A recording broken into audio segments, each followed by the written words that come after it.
الله الرحمن الرحيم نحمده ونصلي على رسوله الكريم أما بعد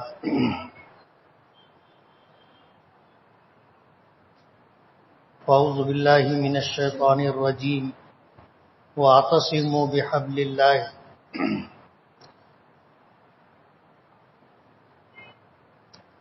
وقال النبي صلى الله عليه وسلم من احسن ان يبسط له في رزقه وينسع له في اثره فليصل رحمه صدق الله العظيم وصدق رسوله النبي الكريم۔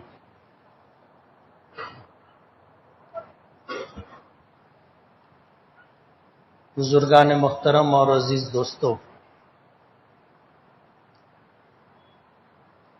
اللہ تعالیٰ کے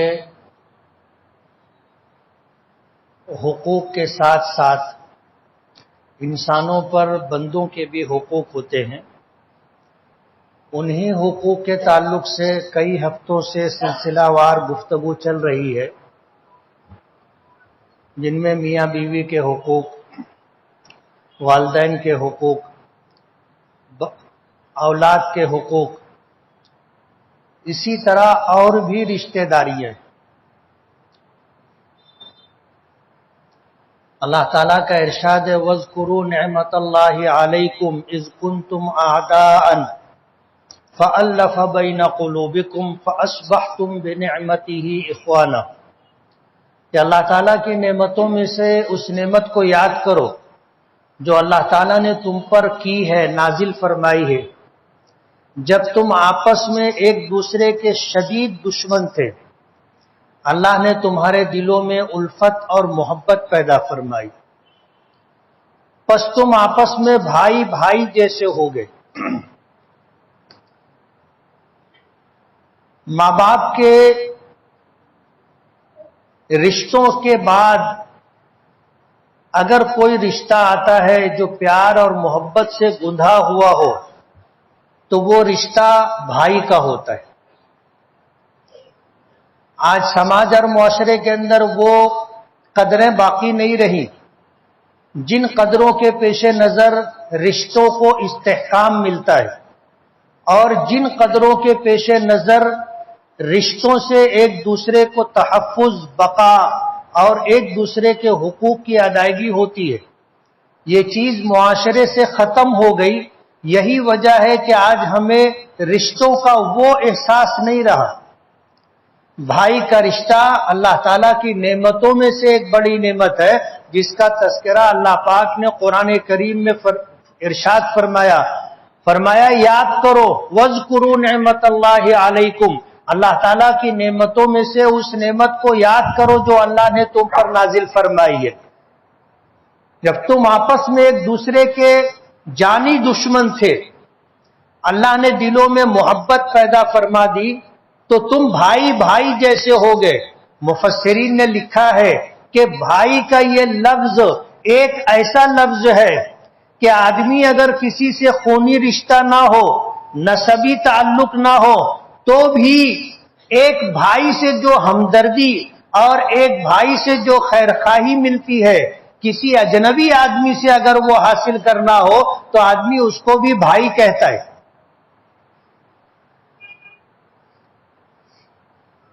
کوئی رشتہ داری نہیں ہے، کوئی خونی رشتہ نہیں ہے، کوئی نسبی تعلق نہیں ہے، لیکن آدمی اس کو بھائی کہتا ہے۔ بھائی کا لفظ استعمال کرنے سے جو انسیت، جو محبت اور الفت آپس میں پیدا ہوتی ہے، وہ ایک مثال ہے۔ اور ہر سماج میں یہ لفظ استعمال ہوتا ہے، کسی سے ہمدردی اور خیرخواہی لینا ہو یا اپنا قرب اور تعلق بتانا ہو تو بھائی کا لفظ استعمال کیا جاتا ہے۔ بھائی کی کئی قسمیں ہیں۔ ایک نسبی بھائی ہوتا ہے جس سے خونی رشتہ ہوتا ہے دور قریب کا۔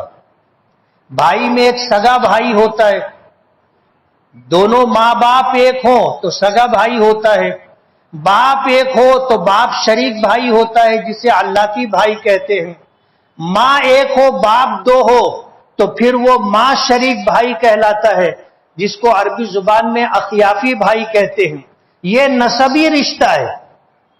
حقیقی بھائی، باپ شریک بھائی، ماں شریک بھائی، اس کے علاوہ ایک رضائی بھائی ہوتا ہے۔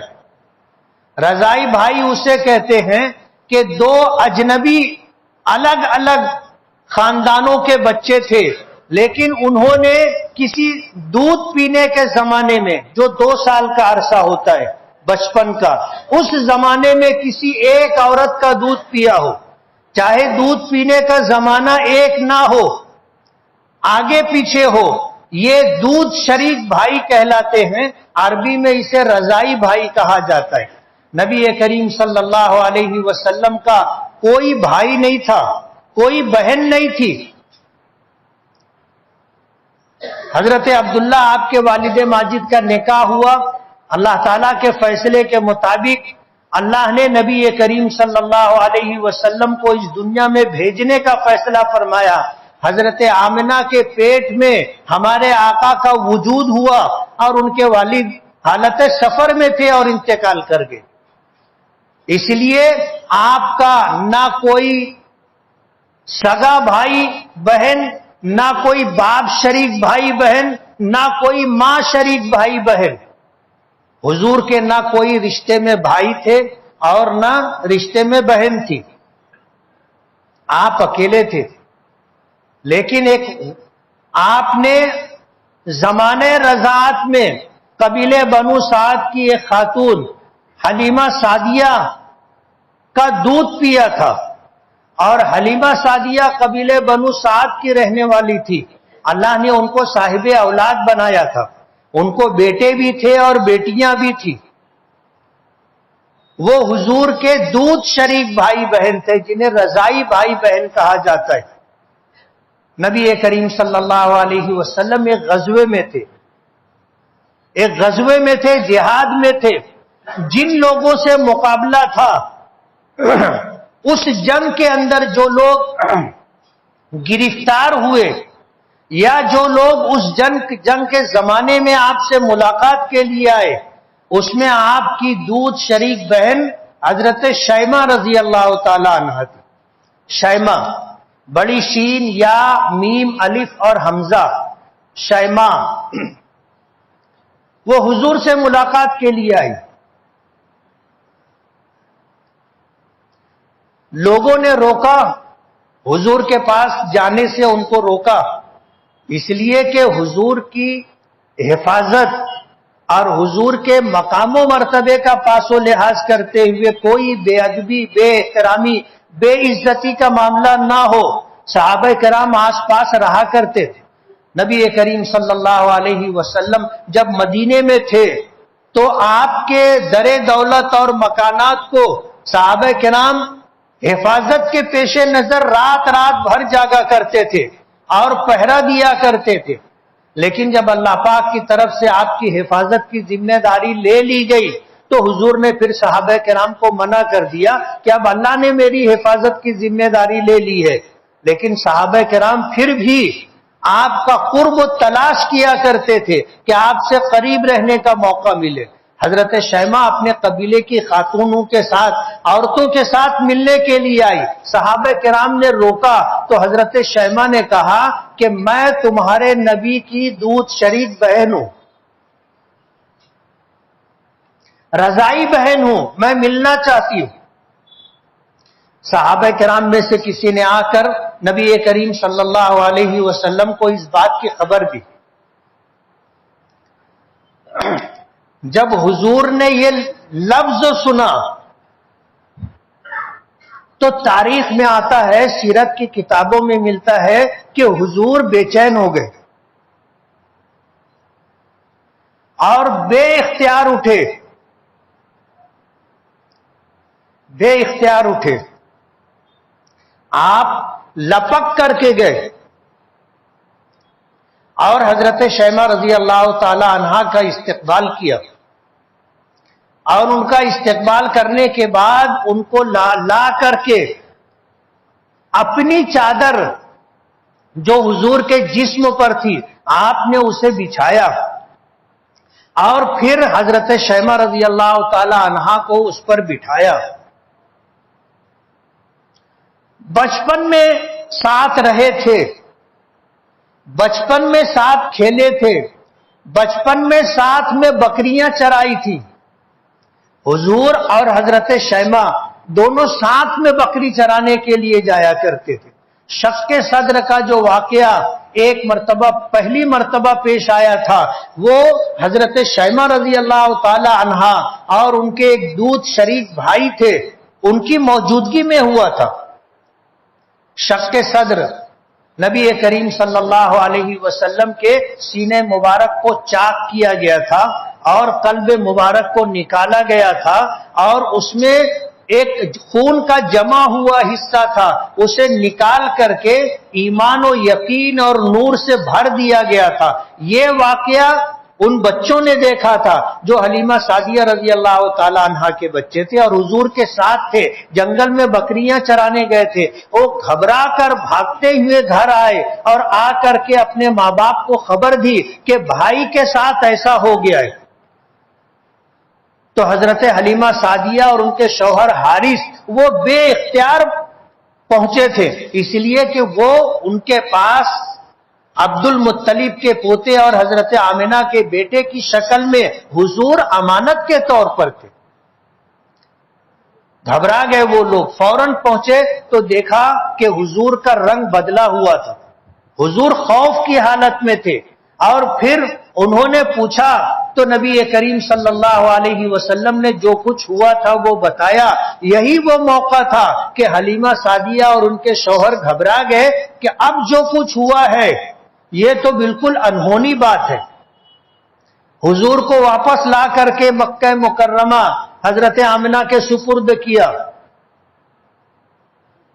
واپس کر دیا. کیا اگر خدا نہ خواستہ کچھ ہو گیا تو کیا ہوگا؟ حضور کو حضرت شیمہ نے یاد دلایا. تاریخ کی بعض کتابوں میں آتا ہے کہ حضرت شیمہ نے حضور کو بتانے کے لیے، وہ یاد دلانے کے لیے کہ تم نے بچپن میں مجھے دانت کاٹا تھا، وہ نشان تھا. حضرت شیمہ نے وہ نشان حضور کو بتایا. نبی کریم صلی اللہ علیہ وسلم نے حضرت شیمہ کا بڑا احترام کیا، بڑی عزت کی.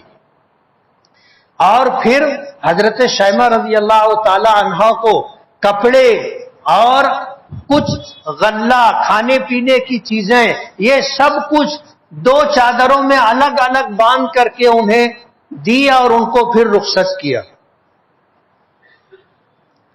تو ایک رضائی بھائی بہن ہوتا ہے جو دودھ پینے میں شریک رہے. حضرت حمزہ رضی اللہ تعالی عنہ یہ بھی حضور کے چچا تھے، رشتے میں حضور کے چچا تھے اور حضور کے رضائی بھائی بھی تھے. ابو لہب کی ایک باندی تھی سویبہ، اس نے بھی نبی کریم صلی اللہ علیہ وسلم کو بچپن میں دودھ پلایا تھا اور حضرت حمزہ کو بھی اس سویبہ نے دودھ پلایا تھا. تو حضرت حمزہ حضور کے دودھ شریک بھائی تھے، رضائی بھائی. تو ایک دودھ شریک بھائی ہوتا ہے اور ایک منہ بولا بھائی ہوتا ہے، ایک دینی بھائی ہوتا ہے. جیسے ہم سب دینی بھائی ہیں، ہم سب دینی بھائی ہیں کہ ہمارا مذہب، ہمارا دین، ہماری شریعت ایک ہے، ہم آپس میں بھائی بھائی ہیں.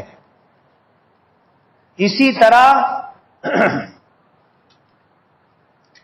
اب ایک نیا رشتہ بھی معلوم سنا ہوگا آپ نے، عرفاتی بھائی.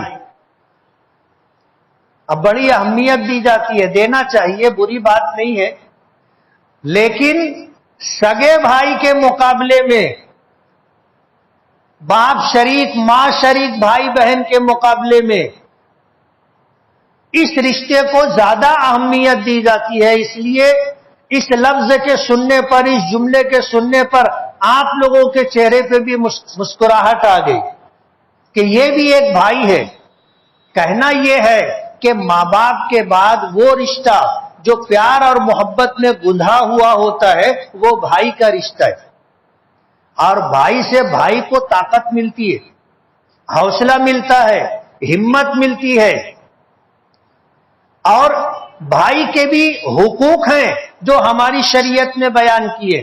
اگر کوئی شخص یہ چاہتا ہو کہ اس کے گھر میں، اس کے خاندان میں،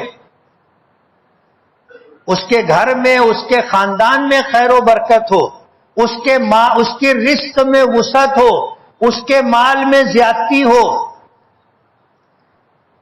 تو اسے چاہیے کہ صلہ رحمی کرے۔ آج اگر ہم لوگ رزق کی تنگی کا شکار ہیں، مال کی کمی، فقر اور محتاجگی کا شکار ہیں، آج خاندانوں میں، گھر میں اگر الفت، پیار، محبت نہیں ہے، ایک دوسرے کے دشمن ہے، اور ہم چاہتے ہیں کہ یہ فضا بدلے، تو اس کے لیے چاہیے کہ ہم صلہ رحمی کریں۔ نبی کریم صلی اللہ علیہ وسلم کا ارشاد مبارک ہے کہ من احسن ان یبسط له فی رزقہ وینسع له فی اثرہ فلیصل رحمہ، کہ جس کو یہ بات اچھی لگے، جس کو یہ بات اچھی لگے کہ اس کے رزق میں کشادگی ہو، اللہ تعالیٰ مال و دولت میں زیادتی اور برکت عطا کرے، اگر وہ چاہتا ہو کہ سماج میں اور لوگوں کے درمیان اسے عزت اور قدر کی نگاہ سے دیکھا جائے، تو اسے چاہیے کہ صلہ رحمی کرے۔ صلہ رحمی، رحم، حدیث پاک میں آتا ہے کہ یہ رحم کہتے ہیں رشتہ داری کو۔ رشتہ داری قریب کی بھی ہوتی ہے، رشتہ داری دور کی بھی ہوتی ہے۔ ان رشتوں کو نبھانا اور ان رشتوں کو سنبھالنا اور ان رشتوں میں طاقت اور جان پیدا کرنے کے لیے آپس میں ایک دوسرے کے ساتھ ملنا، ایک دوسرے کی عزت کرنا، ایک دوسرے کا خیال رکھنا، ایک دوسرے کی خوشی میں، غم میں شریک رہنا، ضرورت کے موقع پر ایک دوسرے کا مالی تعاون کرنا، ایک دوسرے کے دفاع کے لیے کھڑے رہنا، یہ چیز صلہ کہلاتی ہے، اسی کو صلہ رحمی کہتے۔ آدمی اگر اپنے رشتہ داریوں کو نبھا کر رکھے اور ان رشتہ داریوں کو باقی رکھنے کے لیے وقتاً فوقتاً ملاقات کرتا رہے، ایک دوسرے کے یہاں آنا جانا، ملنا جلنا، بات چیت کرنا، دکھ میں سکھ میں شریک رہنا، ان چیزوں کا اگر خیال رکھا جائے تو آدمی کو سماج میں عزت ملتی، قدر کی نگاہوں سے دیکھا جاتا ہے، لوگوں کے درمیان اس کا ایک مقام و مرتبہ ہوتا ہے۔ آج یہ چیزیں مفقود ہو گئی۔ آج سگے بھائی کی طرف آدمی دیکھنا پسند نہیں کرتا، سگے بھائی کے ساتھ ایسا رویہ ہوتا ہے کہ دیکھنے والے اجنبی سمجھتے ہیں، جتانا پڑتا ہے، بتانا پڑتا ہے کہ یہ میرا بھائی ہے۔ تو ماں باپ کے بعد بھائیوں کا حق ہے، بہنوں کا حق ہے۔ بھائیوں میں کچھ لوگ ہم سے بڑے ہوتے ہیں، کچھ لوگ ہم سے چھوٹے ہوتے ہیں، دونوں کے حقوق ہیں۔ اور بڑے جو بھائی ہوتے ہیں، باپ کی غیر موجودگی میں ان کا مقام و مرتبہ باپ جیسا ہے۔ حدیث پاک میں آتا ہے حقوق کبیر الاخوہ علی صغیرہم کحق الوالد علی ولدہم، باپ کی غیر موجودگی میں بڑے بھائیوں کا جو حق ہے اپنے چھوٹوں پر ایسا ہے جیسے باپ کا حق اپنی اولاد پر ہوتا ہے۔ جس طرح باپ کی اطاعت ضروری ہے، باپ کی فرما برداری، باپ کی عزت ضروری ہے، احترام ضروری ہے، اسی طرح بڑے بھائی کے ساتھ بھی چھوٹے بھائیوں کا یہی رویہ رہنا چاہیے۔ باپ کی موجودگی میں بھی بڑے بھائی کا احترام ہونا چاہیے، اور باپ کی غیر موجودگی میں بھی بڑے بھائی کے ساتھ اسی طرح پیش آنا چاہیے۔ علماء نے باقاعدہ اس کی تفصیلیں لکھی ہیں کہ بڑا بھائی جو ہوتا ہے اس کا کیا حق ہوتا ہے۔ ایک تو یہ کہ اپنے بڑے بھائی کے ساتھ حسن سلوک کرنا، حسن سلوک کرنا. جیسے ماں باپ حسن سلوک کے حقدار تھے، اسی طرح بڑا بھائی بھی ہمارے حسن سلوک کا حقدار ہے.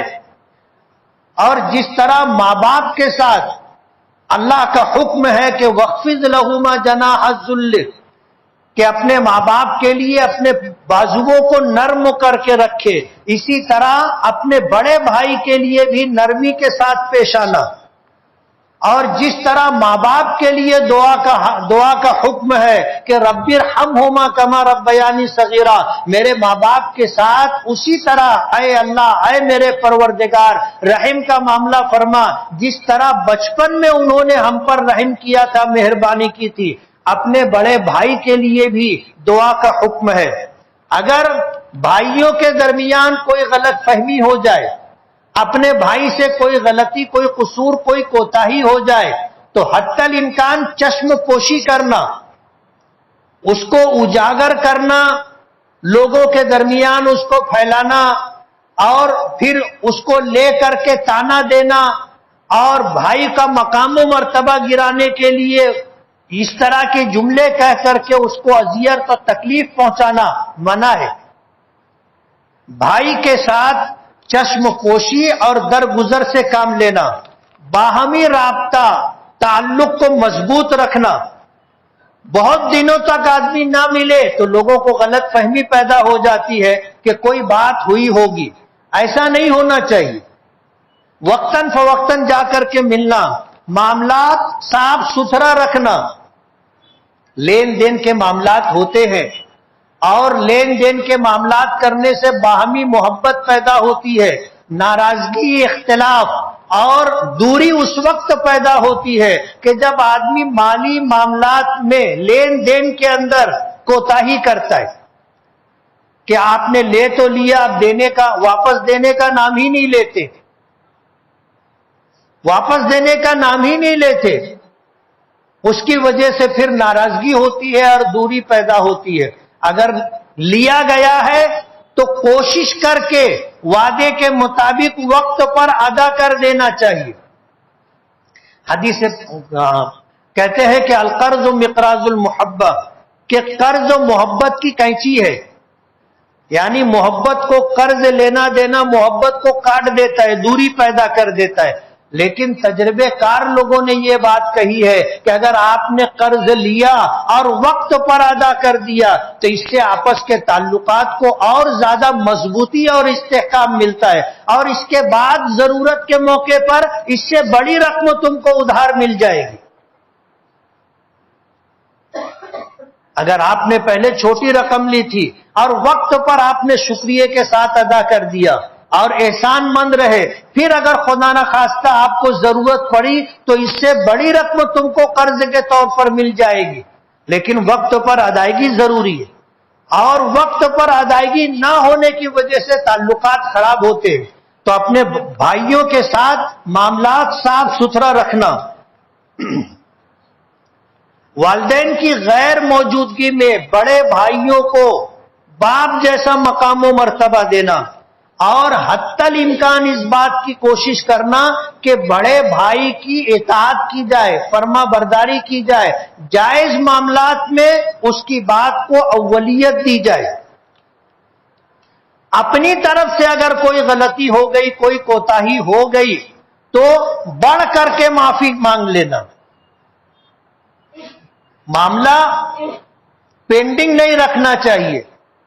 کوئی غلطی ہو گئی، کوئی کوتاہی ہو گئی، آگے بڑھ کر کے، کوئی آپ کو سمجھائے نہ سمجھائے، کوئی کہے نہ کہے، آگے بڑھ کر کے معافی تلافی کر لینا اور اپنے بھائی کی دل آزاری سے بچنا.